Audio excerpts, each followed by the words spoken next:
Future flash news में आपका स्वागत है, जहां समय रेखा तेजी से आगे बढ़ती है और इतिहास को अभी भी एक कैमियो मिलता है। आज हम भारत के 2050 के तूफानी वर्ष को याद कर रहे हैं। महत्वाकांक्षी, रंगीन और कभी कभी शानदार ढंग से अराजक।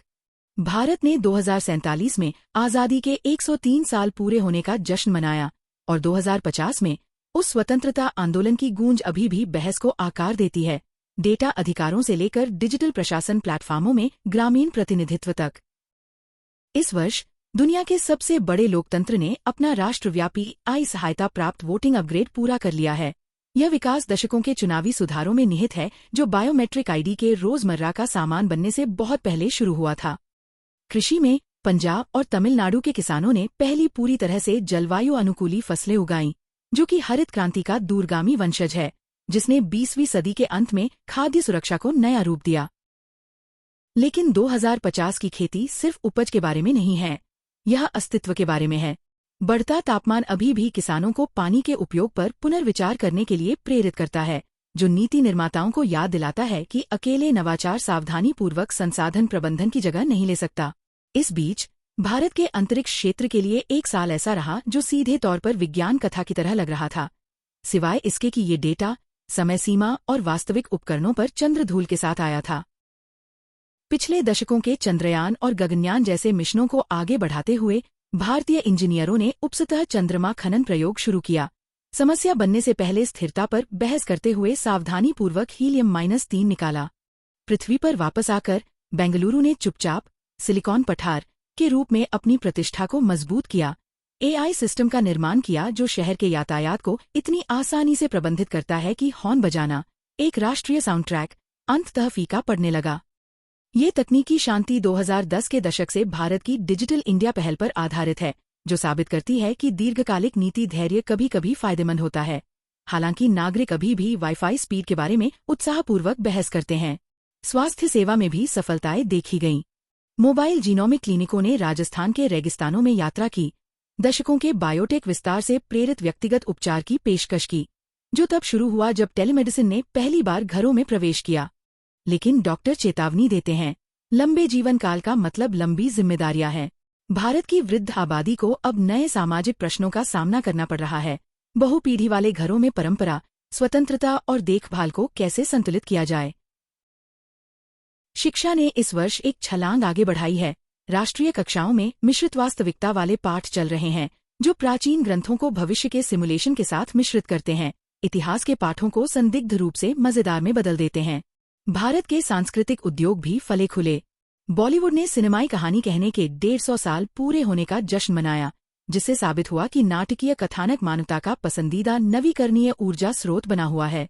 खेल प्रशंसकों ने एक मील का पत्थर वर्ष देखा, क्योंकि क्रिकेट ने वास्तविक समय के मैचों में एआई सहायता प्राप्त एनालिटिक्स को एकीकृत किया, जो कि 21वीं सदी की शुरुआत में लीगों में पहली बार खोजी गई रणनीतियों से लिया गया था।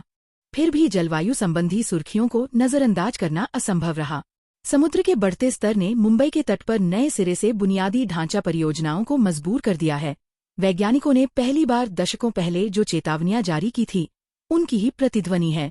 ये परियोजनाएं पहले के बाढ़ प्रबंधन प्रयासों से प्रेरणा लेती हैं, लेकिन अगली पीढ़ी के तूफानों को मात देने के लिए डिजाइन की गई बेहतर सामग्रियों और पूर्वानुमानित एल्गोरिदम के साथ। ऊर्जा स्वतंत्रता ने एक और कदम आगे बढ़ाया, क्योंकि राजस्थान में भारत के सौर रेगिस्तान कक्षा से दिखाई देने वाले चमकदार परिदृश्यों में विस्तारित हो गए। 2000 के दशक की शुरुआत में पहली बार नवीकरणीय महत्वाकांक्षाओं की गूंज। लेकिन नवीकरणीय विकास नई चुनौतियां लेकर आया। पुराने सौर पैनलों का पुनर्चक्रण और दुर्लभ पृथ्वी संसाधनों का प्रबंधन करना उतना ही जरूरी हो गया जितना कि उनका निर्माण करना। परिवहन के क्षेत्र में भारत के हाइपरलूप गलियारे कुछ लोगों की सुबह की चाय खत्म करने की तुलना में शहरों को तेजी से जोड़ते हैं, आर्थिक संभावनाओं का विस्तार करते हुए दूरियां कम करते हैं। इस कनेक्टिविटी ने टियर 2 शहरों में नए स्टार्टअप केंद्रों को बढ़ावा दिया है, साबित किया कि नवाचार अब केवल शहरी नहीं है, यह एक राष्ट्रव्यापी आदत बनती जा रही है। सामाजिक सुधारों ने भी सुर्खियां बटोरी। नेतृत्व की भूमिकाओं में लैंगिक समानता रिकॉर्ड ऊंचाई पर पहुंच गई, जो उस यात्रा को जारी रखती है जो पीढ़ियों पहले शुरुआती महिला नेताओं द्वारा बाधाओं को तोड़ने के साथ शुरू हुई थी रही है। फिर भी चुनौतियां बनी हुई हैं। ग्रामीण शिक्षा में खामियां अभी भी मौजूद हैं, जो नीति निर्माताओं को याद दिलाती है कि बुनियादी ढांचे को महत्वाकांक्षा के स्तर तक अवश्य पहुंचना चाहिए।